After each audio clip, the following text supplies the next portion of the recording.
오늘은 그리스도 안에서 함께 세워지는 교회라는 제목으로 함께 은혜를 나눠보고자 합니다. 구약의 가정, 가문이죠. 아브라함이나 이삭이나 야곱과 같은 가정들, 그리고 혹은 민족, 그리고 신약에 있는 교회는 공통점이 있습니다. 이런 구약의 가정이나 민족, 그리고 신약에 나타나는 교회들은 바로 하나님 나라를 그려가는 그런 기구로서 하나님께서 허락하셨다라고 하는 것이죠. 그래서 우리가 교회가 무엇인가를 이해한다면 하나님 나라를 이해할 수 있고, 또 하나님 나라가 이해되기에 우리는 어떻게 우리의 가정을 이끌어가고 그려갈 수 있는지 그에 대한 힌트를 또한 얻을 수 있게 됩니다. 그래서 오늘은 교회에 대해서 함께 알아볼 텐데, 교회론 이 에베소서에 너무나 많이 나오고 있지만 다 다룰 수는 없습니다. 저에게 주신 은혜를 따라 몇 가지를 나눌 때에 우리가 더욱더 이 신일교회는 무엇을 지향해야 되는지, 그리고 우리는 이러한 교회를 통해서 하나님 나라를 이루시는 그 그리스도를 쫓아서 우리의 가정을 어떻게 세워가야 할지 그 하나님께서 지혜를 깨닫게 하여 주시고, 이 밤에 그것을 붙들며 기도할 때에 교회와 가정의 하나님 나라를 하나님께서 세워주시기를 원합니다. 건물에서 가장 중요한 것은 바로 기초겠죠. 기초공사입니다. 근데 또 중요한 것이 있습니다. 사실 건축에 잘 알지는 못합니다만은 모든 공정 하나하나 중요하지 않은 것이 어디 있겠습니까? 기초공사가 이루어진 다음에 제가 생각할 때 중요한 것은 바로 첫 돌을 어떻게 두느냐 아닌가 생각을 해봅니다. 첫 돌이 조금 삐뚤어지면 그 건물은 삐뚤어집니다. 그래서 그 첫 돌, 초석이라고 하죠. 아주 중요한 의미가 있습니다. 전문가가 두어야 할 돌이죠. 고대의 건물에 이런 역할을 하는 것이 바로 모퉁이 돌입니다. 오늘 찬양으로도 고백할 것이고 중심 단어가 될 텐데요. 이 모퉁이 돌, 이것은 건물을 지탱하고 또 건물의 중심을 잡아주고, 그렇기 때문에 건물에서 가장 핵심적인 돌이 바로 이 모퉁이 돌입니다. 본문에서 예수 그리스도는 친히 모퉁이 돌 되셨다라고 말씀해주고 있습니다. 이는 예수 그리스도께서 친히 가장 중요한 핵심이다, 본질이다라는 것을 말씀해주고 있는 것입니다. 이것이 바로 오늘 우리가 함께 이 말씀에서부터 교회가 무엇인가를 알아보기 위한 출발점입니다. 예수 그리스도, 그는 교회의 본질입니다. 그리고 예수 그리스도, 그는 교회의 핵심입니다. 만약 그리스도가 없다면 교회는 이름만 있을 뿐 교회로서 역할을 아무것도 하지 못할 것입니다. 왜 그러냐면 하나님께서 그리스도 안에서 화목의 은혜를 베푸셨기 때문에 그렇습니다. 하나님의 모든 은혜 베풀어 주심은 예수 그리스도를 통하여서, 그리고 우리는 예수 그리스도만을 통하여서 하나님의 은혜를 누릴 수 있다라고 하는 것입니다. 구원의 은혜가 그렇고 그 이외의 모든 은혜는 하나도 빠지지 않고 예수 그리스도를 통하여서만 우리에게 하나님께서 베푸셨다라고 하는 것입니다. 하나님의 화목의 은혜는 그리스도를 통해서 우리에게 나타나는데 크게 두 가지 차원으로 나타나죠.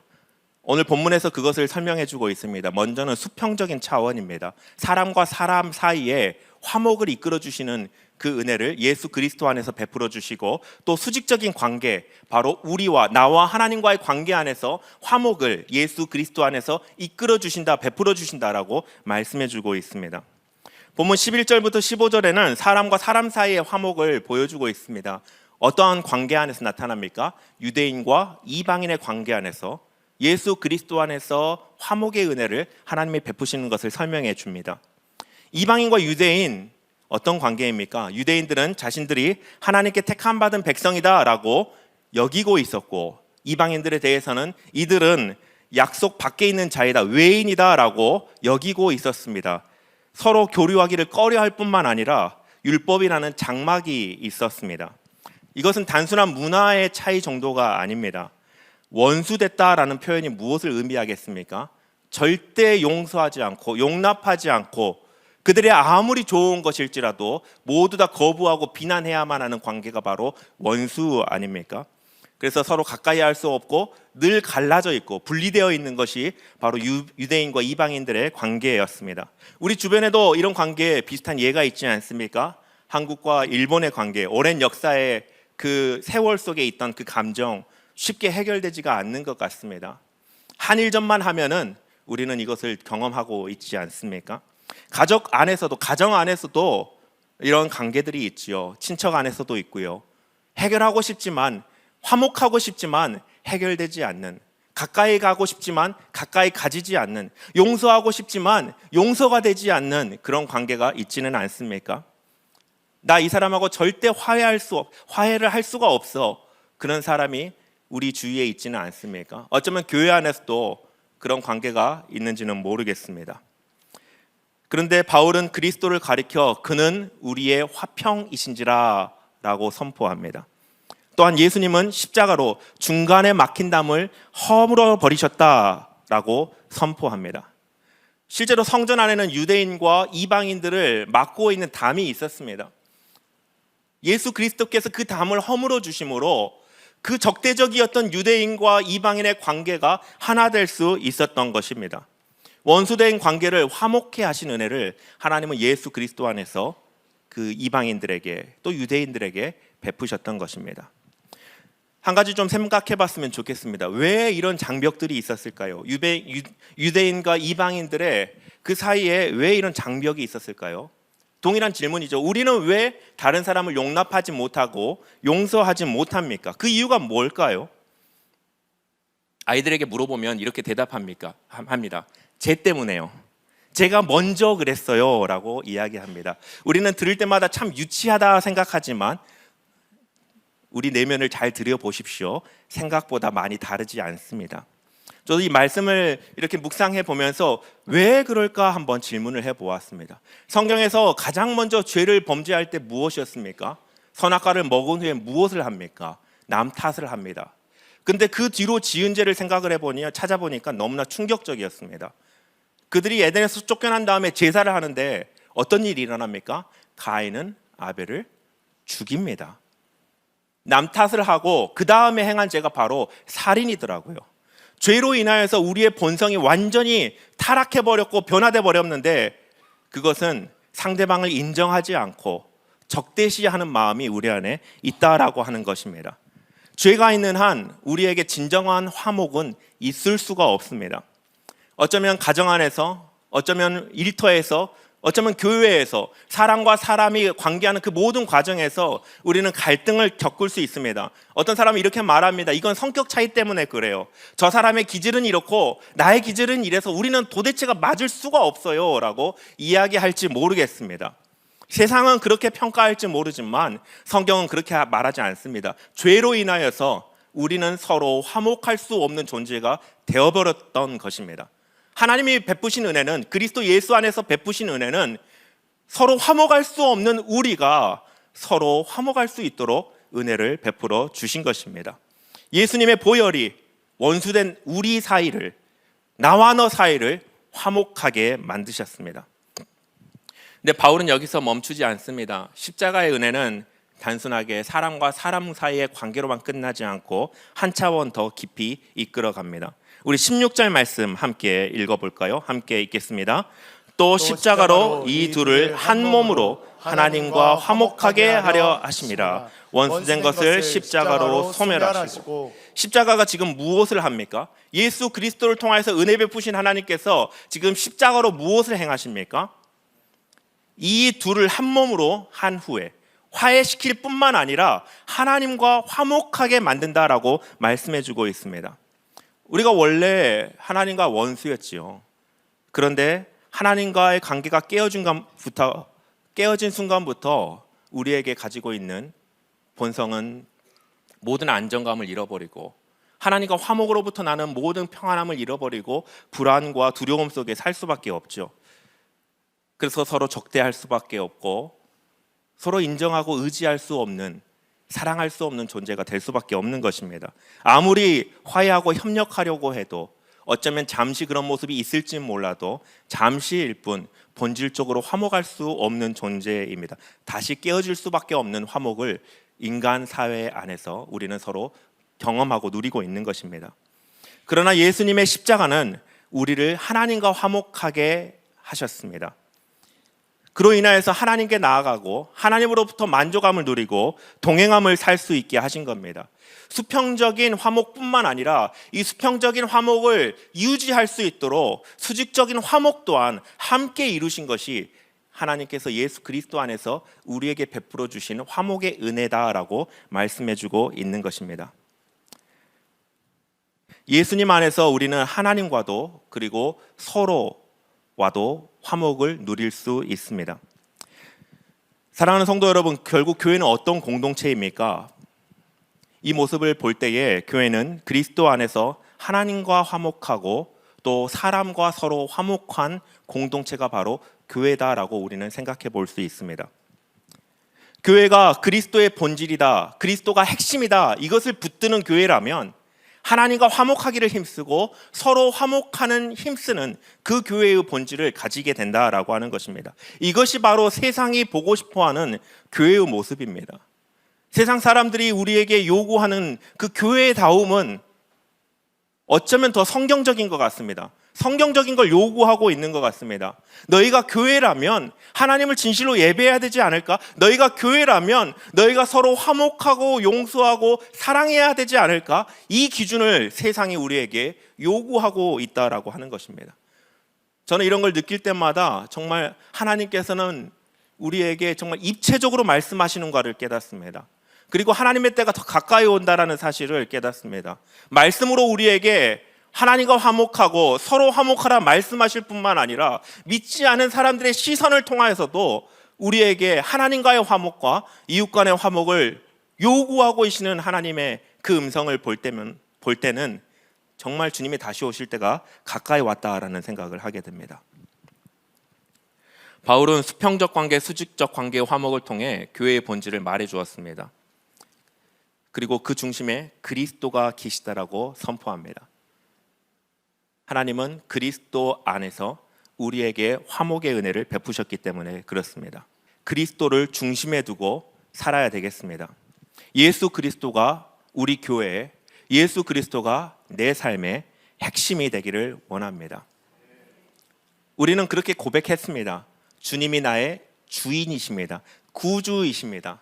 근데 뒤를 돌아보면 이거를 놓쳐버리고 내가 그 자리에 있거나 아니면 어떤 공동체를 그 자리에 두거나 하는 우리의 연약함을 발견하지 않습니까? 왜 우리가 예배해야 됩니까? 왜 말씀을 봐야 됩니까? 왜 서로 용납해야 되고 용서해야 됩니까? 왜 헌신해야 될까요? 왜 사랑해야 될까요? 그 답은 교회가 예수 그리스도가 본질이고 예수 그리스도가 중심이 되기 때문에 그렇습니다. 다른 데 이유가 있지 않습니다. 내 안에 예수님이 중심이시라면, 내 안에 예수님이 본질이시라면 우리는 서로 화목할 수 있습니다. 그리고 우리는 온전히 하나님 앞에 나아가고 하나님과의 화목을 누릴 수 있다라고 하는 것입니다. 두 번째로 살펴볼 것은 교회는 함께 세워져가는 공동체다라고 하는 것입니다. 바울은 교회를 또 다른 관점으로 말씀해주고 있습니다. 교회는 하나님 나라를 함께 세워가는 공동체입니다. 21절을 보면 우리 한번 같이 읽어볼까요? 21절 함께 읽겠습니다. 그의 안에서 건물마다 서로 연결하여 주 안에서 성전이 되어가고, 교회는 성전으로 세워져 가는 것입니다. 성전은 하나님의 임재가 거하는 곳입니다. 우리가 모일 만한 성전다운 아름다운 건물 이런 것을 얘기하는 것이 아니고 하나님의 임재가 있는 것이 바로 성전이고 교회입니다. 예수께서는 그 건물에 바로 친히 모퉁이돌 되셨다라고 말씀해주고 계십니다. 우리 한 사람 한 사람이 그 모퉁이돌, 가장 중심이고 본질인 예수 그리스도를 초석으로 하여 중심돌로 하여 한 사람 한 사람이 쌓아져가는 성전이다라고 바울은 교회를 설명하고 있습니다. 그래서 중요한 단어가 있죠. 표현이 있습니다. 서로 연결하여입니다. 교회는 혼자가 아닙니다. 요즘은 혼자 무엇이든지 할 수 있는 시대 아닙니까? 혼밥이 있고요. 제가 혼자 뭐 많은 것을 해보지 않아가지고 사실 생각나는 게 혼밥밖에 없었습니다. 또 1인 가정도 있죠. 요즘에는 가정의 형태에서도 1인 가정이 있습니다. 사회는 이렇게 혼자 하는 것을 개념을 점점 늘려갑니다. 그런데 교회는 절대 그렇지 않습니다. 교회는 혼자 교회를 이룰 수가 없습니다. 한 사람이 모여서 교회다라고 할 수가 없습니다. 한 사람 한 사람이 모여서 모퉁이돌 대신 예수 그리스도와 함께 그에게 연결되어 함께 지어져 가는 하나님이 거하시는 성전을 만드는 것이 바로 교회입니다. 함께 교회가 된다는 것입니다. 근데 여기서 이제 문제가 일어나죠. 함께 모이니까 어떻게 됩니까? 사공이 많아서 산으로 가게 됩니다. 사람이 모이다 보면 이상하게 본질이 흐트러집니다. 예수님이 중심이어야 되는데, 예수님이 본질이 돼야 되는데 사람이 그 자리에 있는 모습으로 변질되는 것을 많이 경험하게 됩니다. 사람 중심이 되어버린다는 것이죠. 그럼 어떻게 우리는 이 위험성으로부터 예수 그리스도가 모퉁이 돌이 되어서 우리가 서로 이어져가는 예수님이 중심이고 본질이 되는 교회를 이루어갈 수 있을까요? 그것을 이제 22절에서 말씀해주고 있는 것 같습니다. 우리 22절도 함께 읽어볼까요? 함께 읽겠습니다. 너희도 성령 안에서 하나님이 거하실 처소가 되기 위하여 그리스도 예수 안에서 함께 지어져 가느니라. 여기에 무엇이 보이십니까? 기납적 성경 연구 방법에 익숙하신 신일교회 성도님들은 바로 여기에 성부가 있고 성자가 있고 성령이 있음이 눈으로 다 보여지실 것입니다. 그렇죠? 사람이 모여서 사랑 중심으로 이 공동체가 바뀌어버릴 수 있는 위험이 있지만 하나님께서는 그 교회 안에서 삼위 하나님이 역사하시고 붙드시고 지키신다라고 바울을 통해서 말씀해주고 있다는 것이죠. 그리스도 예수가 머리통이 돌이 되고 서로 연결되어지는데 그것이 그리스도가 중심으로 남아있을 수밖에 없도록 서로 오해하여서 사람의 공동체를 만들지 않도록 삼위 하나님께서 이 교회 공동체 안에 역사하고 계신다라고 하는 것입니다. 성부께서는 교회의 주인으로 임재하여 주시고 또 성자께서는 모퉁이 돌이 되어서 교회를 견고히 세우십니다. 성령은 우리를 실제로 연결시켜 주시고 하나님의 거처로 세워가도록 도와주십니다.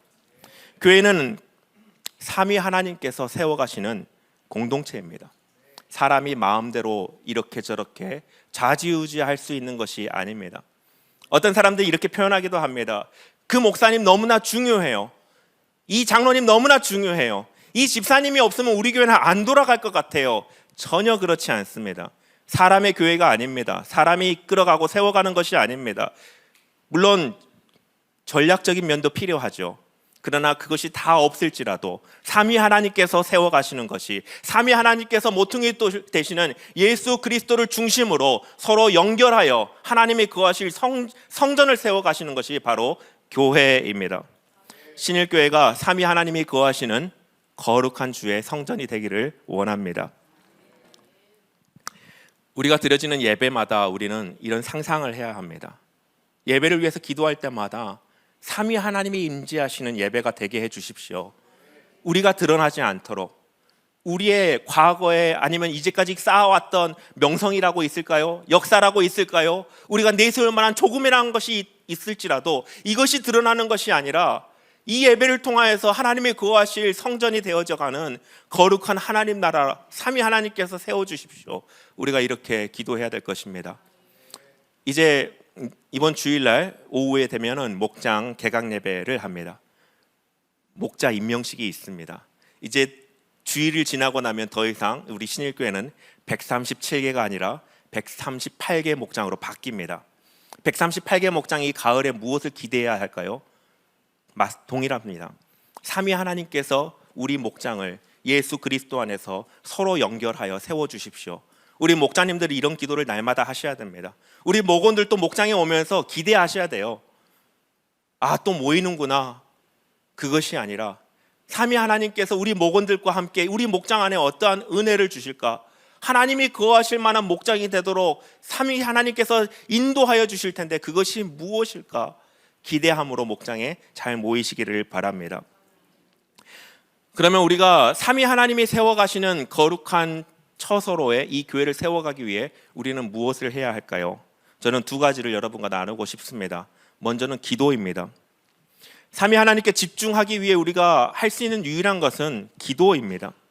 기도의 자리에 주님과 깊은 사귐을 가질 때에 주님께서 무엇을 일하시는가를 우리의 마음 가운데, 주님께서 무엇을 보시는가를, 무엇을 느끼시고 아파하시고 기뻐하시는가를 우리에게 말씀해 주십니다. 그럼 마음이 답답할 때 무엇 하십니까? 사람을 만나서 막 쏟아내지 않습니까? 그것에 무엇이 남든가요? 상처가 남습니다. 뒷담화 속에는 상처가 남아요, 여러분. 다른 곳에 가서 쏟아내지 마세요. 하나님 앞에 나와서 여러분의 마음을 쏟아내십시오. 그때에 주님의 마음이 무엇인지 우리에게 말씀해 주십니다. 깨닫게 해 주십니다. 삼위 하나님께서 어떻게 모퉁이 돌 대신 예수 그리스도, 본질이신 예수 그리스도와 연결되어 그가 거하실 거룩한 처소로 만들어 가실지 깨닫게 해 주십니다. 그곳에 눈물이 있고요, 그곳에서부터 헌신이 일어납니다. 그리고 함께 세워갈 수 있도록 지혜와 능력을 주십니다. 그래서 기도의 자리를 사모하는 것과 지키는 것은 너무나 중요합니다. 사랑하는 성도 여러분, 죄송합니다. 여러분 다 보았습니다. 금요일마다 나오십시오. 기도 자리를 지키십시오. 우선순위를 바꾸셔야 합니다. 하나님이 거하실 처소를 세워가기 위해 우리가 기도하지 않고는 아무런 일도 일어나지가 않습니다. 그리고 또 한 가지 나누고 싶은 것이 있습니다.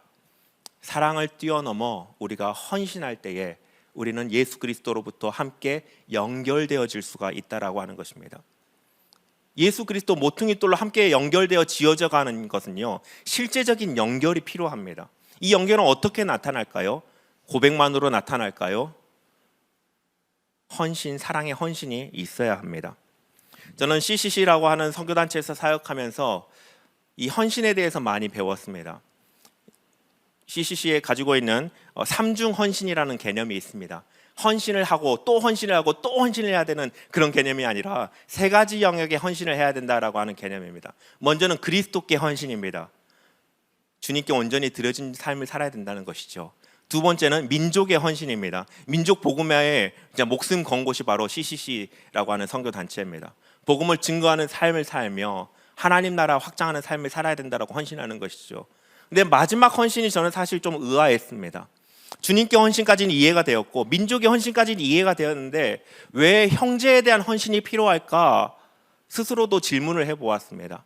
간사로 살면서도 거기서 스텝으로 2년 동안 섬기면서도 왜 형제에 대한 헌신이 필요할까라는 질문을 해보았습니다. 서로 사랑하며 연결되기에 필요합니다. 형제에 대한 헌신이 없이 우리가 한 영혼을 사랑할 수 있을까요? 형제에 대한 사랑이 없이 우리가 주님을 사랑할 수 있을까요? 우리는 형제에 대한 사랑을 통하여서, 헌신을 통하여서 사랑의 본질을 배울 수 있습니다. 형제에 대한 헌신 없이 우리는 사랑이 무엇인지 입술로 고백할 수 있을지 모르겠지만 우리의 전인이 체득할 수 있는 방법은 없습니다. 형제에 대한 헌신만큼 사랑의 언어, 진정한 사랑의 언어는 세상에 존재하지 않습니다. 형제에 대한 헌신이 있을 때 우리는 사람 중심의 공동체를 극복할 수 있습니다. 나 중심의 정체성을 극복할 수 있다라고 하는 것이죠. 내가 내 형제를 위하여서 내 것을 내어주고 시간을 내어주고 마음을 내어주고 물질을 내어주고 사랑을 내어줄 때에 나 중심성이 사라져가고 우리 중심성이 사라져가고 모퉁이 돌 대신 예수 그리스도의 중심성이 그 공동체 안에 꿈틀거리며 자라난다라고 하는 것입니다. 바로 이것이 바울이 오늘 우리에게 보여주는 교회의 모습입니다. 예수 그리스도의 중심성, 그리고 서로 연결되어 함께 세워져 가는 하나님의 성전, 이것이 바로 교회입니다. 우리가 이러한 교회를 세워갈 때에 우리를 통하여서 하나님 나라가 세워집니다. 예수님이 우리의 중심이십니다 고백하고 예수 그리스도 안에서 우리가 서로 헌신하여서 사랑의 공동체를 만들어져 갈 때 우리 신일교회는 하나님 나라가 됩니다. 하나님 나라, 이 교회를 통하여서 하나님 나라를 보여주신 걸 이해하면 가정 안에서 우리는 어떻게 하나님 나라를 이룰 수 있는지 알 수 있다고 그랬습니다. 예수 그리스도가 가정의 중심 되시고 그 안에 서로 연결되어 헌신의 사랑을 해 갈 때에 부부의 관계가, 부모와의 자녀의 관계가, 가정이 하나님 나라로 세워져 갈 수 있다는 사실을 우리는 결론적으로 알 수 있습니다. 사랑하는 성도 여러분, 우리가 2025년 이제 가을을 시작합니다. 무엇을 해야 될까요? 우리가 예수 그리스도를 우리의 중심으로 꼭 붙잡아야 합니다. 그리고 우리가 서로 연합하여 하나님 나라를 세워가야 합니다. 그러기 위해 함께 모입시다. 그러기 위해 함께 기도합시다. 그러기 위해 함께 예배합시다. 그러기 위해 우리가 함께 자라갑시다. 가장 중요하고 반복된 단어가 함께였습니다. 우리는 혼자 하나님의 나라를 이루어갈 수 없습니다. 함께 해야 합니다. 이것을 전문 용어로 말하면 무브먼트입니다. 영적인 운동력입니다. 이 가을에 우리는 상상하고 꿈을 꾸어야 합니다. 이 가을에 하나님께서, 삼위 하나님께서 우리 안에 어떠한 성전을 만들어 가실까? 우리는 이제 새생명 축제 선포식을 이번 주에 하게 되고 또 태신자 작정을 하게 됩니다. 그 37 운동이 시작되죠. 영혼 구원의 대장정이 시작이 됩니다. 꿈을 꾸어야 됩니다. 함께 무슨 꿈을 꾸시겠습니까? 오늘 이 밤에 우리가 함께 기도하면서 하나님 나라의 그 교회를 통하여서 세워가시는 하나님 나라를 바라보고 또 우리 가정을 향하여서 세워가시는 하나님 나라를 바라보고 꿈을 꾸며 함께 기도했으면 좋겠습니다.